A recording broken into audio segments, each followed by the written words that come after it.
ला street Bharat की संविधान कथा में आपका स्वागत है।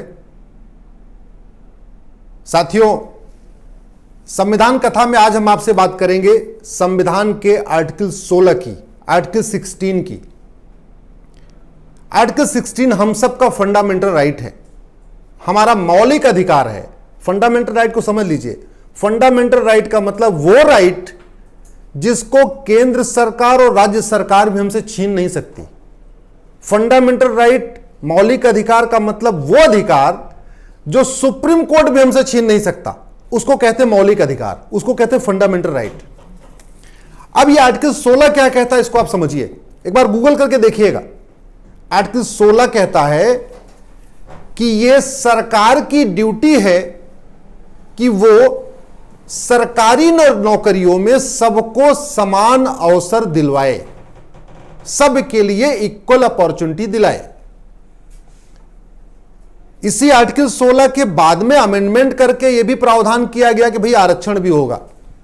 अभी मैं उस पर नहीं जा रहा हूं, बाद में आता है। जो मूल आर्टिकल 16 है, ओरिजिनल आर्टिकल 16 है, वो क्या कहता है कि यह सरकार की ड्यूटी है वो सबको समान अवसर उपलब्ध कराए।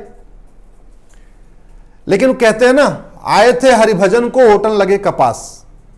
आर्टिकल 16 कहता था कि सबको समान अवसर उपलब्ध कराओ, हमने क्या कर दिया, सबको आरक्षण देना शुरू कर दिया। और आरक्षण देके हमने खासतौर पे हिंदुओं को बांट दिया, एससी कर दिया, एसटी कर दिया, बाद में और थोड़ा बुद्धि विवेक जागा, ओबीसी कर दिया, और टुकड़े टुकड़े में कर दिया, एससी, एसटी, ओबीसी, ओबीसी में ईबीसी, और एससी एसटी में भी मोस्ट एससी एसटी, ओबीसी में भी मोस्ट बैकवर्ड। ऐसे दुनिया भर के हमने कहानी और बना दी। पर्पस था आर्टिकल 16 का सबको समान अवसर उपलब्ध कराना। आप जरा सोचिए कि जरा इस आरक्षण की व्यवस्था का नुकसान क्या हो रहा है। आपने आईआईटी में आरक्षण कर दिया, आपने मेडिकल में, नीट में कर दिया, चलो उनकी मेरिट डाउन हो गई और आपने उनको एडमिशन दे दिया। लेकिन जब फर्स्ट ईयर में एग्जाम देते हैं तो पेपर तो सबका एक आता है। एग्जामिनेशन में, आईआईटी के एग्जाम में, वो तो फिर जनरल कैटेगरी का अलग पेपर आता नहीं, एससी एसटी का अलग पेपर आता नहीं। तो हमारे बेचारे जो बच्चे हैं, गरीब बच्चे, दलित भाइयों के बच्चे हैं, वो उसमें से फेल हो जाते हैं, कई बार उनका ड्रॉप आउट भी हो जाता है। तो समाधान कुछ और संविधान कह रहा था करने के लिए, हमारे खिलाड़ियों ने, हमारे माननीयों ने कुछ और ही खेल कर दिया। आर्टिकल 16 जब ये कह रहा है सबको समान अवसर उपलब्ध कराओ, यानी आईएएस के एग्जाम में भी सबको समान अवसर उपलब्ध कराओ, आईपीएस में भी सबको समान अवसर उपलब्ध कराओ, नीट में भी कराओ, रेलवे में भी कराओ, बैंक में भी कराओ, जेई में भी कराओ, एनडीए में भी कराओ, क्लैट में भी कराओ। वो कैसे आएगा? पेपर तो एक और किताब अनेक। दिल्ली का बच्चा अलग किताब पढ़ रहा है, नोएडा का बच्चा अलग किताब पढ़ रहा है, गाजियाबाद का बच्चा अलग किताब पढ़ रहा है, गुड़गांव का बच्चा अलग किताब पढ़ रहा है। और दिल्ली में भी 10,000 रुपए देने वाला बच्चा अलग किताब पढ़ रहा है, 5,000 रुपए देने वाला बच्चा अलग किताब पढ़ रहा है, 2,000 देने वाला अलग किताब पढ़ रहा है, और 100 रुपए फीस बेचारा जो एमसीडी वाले स्कूल में जाता है, नगर निगम वाले में, वो अलग किताब पढ़ रहा है। एक बार चलो उन्होंने पूरी मेहनत कर लिया, आईआईटी में आ भी गए, लेकिन जब आईआईटी का फर्स्ट सेमेस्टर का एग्जाम होगा, वहां तो पेपर अलग अलग नहीं आएगा, वहां तो अलग अलग मेरिट नहीं होगी, वहां तो 50% सबको चाहिए पास होने के लिए। वहां तो एग्जामिनर एक होगा, पेपर भी एक होगा, 50% का बेंचमार्क सबके लिए। साथियों, इसलिए आर्टिकल 16 कहता है सबको समान अवसर उपलब्ध कराओ, और वो तभी हो सकता है जब इस देश में समान शिक्षा लागू हो। कहीं नहीं लिखा संविधान में कि राज्यों का अलग बोर्ड होगा, आईसीएसई अलग बोर्ड होगा, सीबीएसई अलग बोर्ड होगा। यह संविधान गाइडिंग फैक्टर है, यह संविधान हमारे देश का नक्शा है कि देश कैसे चलता है। यह कहता है समान अवसर उपलब्ध कराओ। और मैं आपको लिख के देता हूं, जब तक इस देश में one nation one education board नहीं होगा, एक देश एक शिक्षा बोर्ड नहीं होगा, तब तक सबको समान अवसर नहीं मिलेगा। जब तक इस देश में सभी बच्चों की किताब एक नहीं होगी, सिलेबस कॉमन नहीं होगा, समान अवसर नहीं मिलेगा। यही आर्टिकल 16 कहता है। लेकिन हमारे नीति नियंताओं ने, हमारे नीति निर्माताओं ने एकदम संविधान का उल्टा कर दिया। क्यों कर दिया उस पर मैं नहीं जाता हूं, लेकिन उल्टा कर दिया है। आज की डेट में गरीब का बच्चा अलग किताब पढ़ रहा है, अमीर का बच्चा अलग किताब पढ़ रहा है, मिडिल क्लास का बच्चा अलग किताब पढ़ रहा है, ईडब्ल्यूएस कैटेगरी का बच्चा अलग किताब पढ़ रहा है, बीपीएल कैटेगरी का बच्चा अलग किताब पढ़ रहा है, और मदरसे के बच्चे तो बिल्कुल ही अलग किताब पढ़ रहे हैं। यह भेदभाव जो है, यह संविधान नहीं कहता, यह आर्टिकल 16 नहीं कहता। जब तक इस देश में एक देश एक शिक्षा बोर्ड नहीं होगा, सारे इस एजुकेशन बोर्ड मर्ज नहीं कर दिए जाएंगे, सीबीएसई आईसीएसई मर्ज नहीं हो जाएगा, यूपी बोर्ड एमपी बोर्ड जो दुनिया भर के बोर्ड बना रखे मर्ज नहीं हो जाएंगे, और किताब एक नहीं हो जाएगी सबकी। हां, पढ़ने पढ़ाने का माध्यम भले अलग अलग हो जाए, गुजरात वाला गुजराती में पढ़े, बंगाल वाला बंगाली में पढ़े, महाराष्ट्र वाला मराठी में पढ़े, यूपी बिहार वाले हिंदी में पढ़े। यह तो बात समझ में आती है कि सबके पढ़ने की भाषा का, पढ़ने पढ़ाने के जो माध्यम है, भाषा अलग अलग है, वो तो समझ में आती बात।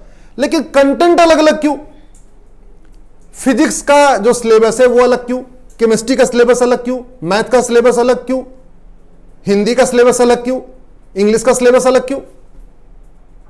अरे भाई चलो इतना तो मान समझते हैं, असम में एक किताब वहां के लोकल जानकारी के लिए भी होनी चाहिए, लोकल इन्वायरमेंट के लिए, लोकल और चीजों के लिए, एक लोकल ज्योग्राफी के लिए किताब अलग समझ में आती है। लेकिन बिल्कुल ही इंग्लिश की किताब भी अलग, मैथ की किताब भी अलग, फिजिक्स की किताब भी अलग, केमिस्ट्री की किताब अलग, जियोलॉजी बॉटनी की किताब अलग, यह नहीं होना चाहिए साथियों। यह लागू ना होने का, इस संविधान के अनुसार भारत में समान शिक्षा, यूनिफॉर्म एजुकेशन या one nation one education board लागू होने का केवल एक ही कारण है, माफिया बहुत पावरफुल है। इस देश में स्कूल माफिया नहीं चाहता इस देश में one nation one education board हो, कोचिंग माफिया नहीं चाहता इस देश में कॉमन सिलेबस कॉमन करिकुलम हो, और किताब माफिया नहीं चाहते कि इस देश में एक किताब पूरे देश में चले। उनकी दुकानें बंद हो जाएंगी ना। अगर एनसीईआरटी किताब पूरे देश में चल जाएगी फिर तो 50 रुपए में सबको मिल जाएगी, फिर जो 800 रुपए 900 रुपए 1000 रुपए किताब बेच रहे हैं उनका क्या होगा? लेकिन उनकी दुकानें तो चल रही है, लेकिन संविधान नहीं चल रहा है। संविधान की धज्जियां उड़ाई जा रही हैं उनकी दुकान चलवाने के चक्कर में। और यह तभी संभव है जब आप सब लोग जागें, आप सब लोग एक्टिव हो, आप सब लोग पार्टिसिपेट करें, इन बातों को पब्लिक डोमेन में रखें, जहां मौका मिलता है वहां इस बात को रखें, और जब जरूरत पड़े तो सड़क पे भी आए। लोकतंत्र में सड़क पे आके अपनी शक्ति दिखाना बहुत जरूरी होता है। यूनिफॉर्म एजुकेशन लागू करना इस संविधान के अनुसार बहुत जरूरी है। और मैं कोई गैर संवैधानिक बात नहीं, प्योरली संविधान की बात कर रहा हूं, आर्टिकल 16 की बात कर रहा हूं। आशा करता हूं कि आपको मेरी बात समझ में आई होगी, आप हमारी बात से सहमत होंगे, और सहमत हैं तो प्लीज इस विषय को कम से कम 10 लोगों तक जरूर पहुंचाइए। इस विषय को अपने ग्राम प्रधान तक, अपने मोहल्ले के पार्षद तक जरूर पहुंचाइए। इस विषय को अपने, जहां पे भी आप शादी विवाह में जाते हैं, कहीं चर्चा में बैठते हैं, कहीं चाय की दुकान में बैठते हैं, इसको जरूर चर्चा करिए। मौका मिले, संभव हो तो एक बार सांसद विधायक को भी पहुंचाइए, क्योंकि अल्टीमेटली कानून तो उनको बनाना है, नीतियां उनको बनाना है, संसद और विधानसभा में ये बात उनको रखनी है।